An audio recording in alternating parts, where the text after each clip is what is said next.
Yeah. I don't know if also Lotte had the benefit of, but I'll just prime you and give you an inkling of what you're really discussing about, and you know it as well. Just the normal politics we've been having, the political seat of that the deputy president, it's highly contested right now. I wonder what you picked from that particular clip that we played that was very prominent for you. We can just begin by actually looking at what is our colleagues, the other leaders are saying, you realize that we are two levels there. There's a national politics, and there's also the regional politics. Yes. When you look at the Secretary General UDA make his remarks, he is focusing more on the local politics, because you know what has happened is with ODM, with a broad-based government. Yes. ODM has come in, and when you look at the coastal region, the side of ODM, it was agreed that it was generally agreed that Hassan Joe, the minister, is the kingpin. Yes. So he has been calling the shots on the side of ODM. When you come to the other side, UDA, since Omar became the Secretary General, he's now been calling the shots the other side, the ODM, the UDA side. But more specifically, anytime you go to Kwale, you find that Kwale, as a county, they have agreed their kingpin is the Minister for Mining. Yeah. So you have three centers of power. Now, with a broad-based government, Joe has come out and he has said, I want to be a running mate.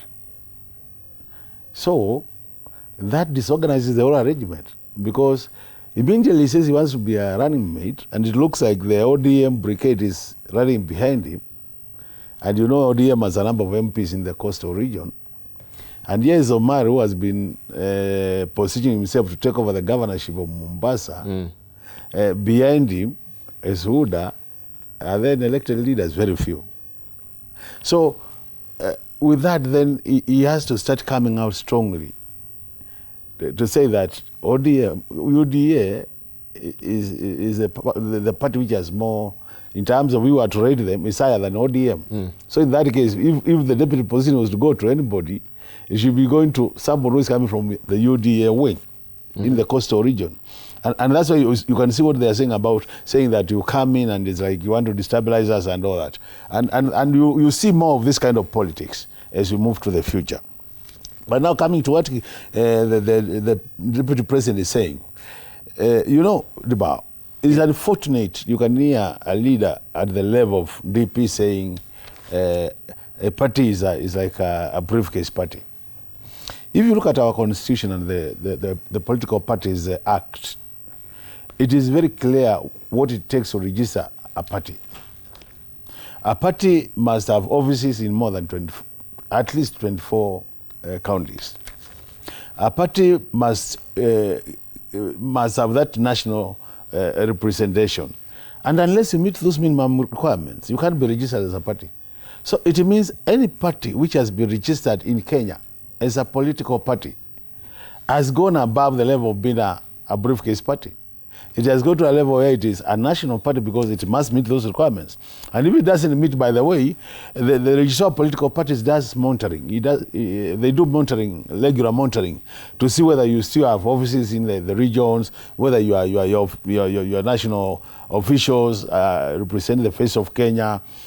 So what is happening is another, although it appears like national war, it's still regional war. And that is the war between Rick G and DP Professor Kindiki, because you know the professor has been trying to push to see whether they can still assume the kingpin of central Kenya, and I think over time it's proving to be very difficult for him.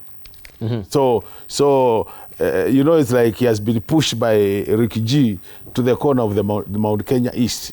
And in that Mount Kenya East, Ricky G seems also to be eating the small bit Ricky seems to hold there. You saw that we were in Meru. Last weekend we were in Meru, where we would go to campaign, and you could see the mobilization, which was mobilizing the goons to make sure that the visit will not succeed.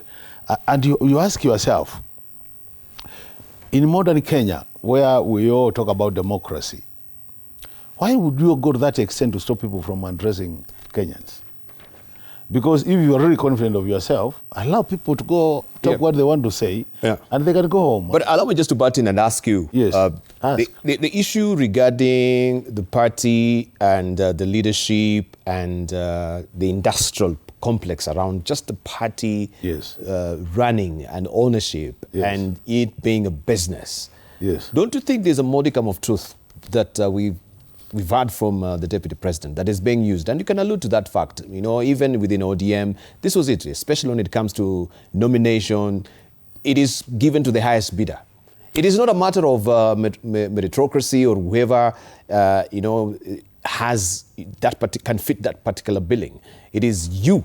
What do you bring on the table that I can give you? Do you have enough money so that you can actually get a particular slot? So it is your money, it is your weight that really brings to bear on the table that will earn you that particular nomination set. Isn't that the truth? To some extent, I agree with you, Debao. But the question is, in Kenya as a country, where do we practice meritocracy? That's what I'm saying. Where do we practice it? That's what I'm saying. In the normal recruitment. It is very unlikely for you to say, okay, we've met all these 24 officers, of which some of the parties that we are talking about, briefcase parties, we've not seen some of the officers you're talking about. Yeah, it could be maybe you're having a representation, but the structures are not. By the way, at the end of the day, it is a requirement. You must have it is a requirement. A fiscal office, you go there and find it. But some of these parties that we know that are registered, some of them we've never, unless Titus can tell us. Yeah, we don't want to mention parties here. But, no, we don't want to mention, but I'm telling you, that is a requirement. That's the law. And you will not be registered unless you meet that requirement. Maybe what happened is they might be playing the normal Kenyan tricks. Kenyans are very, they always play tricks that you go open 24 offices and once you are registered, you close them and move on.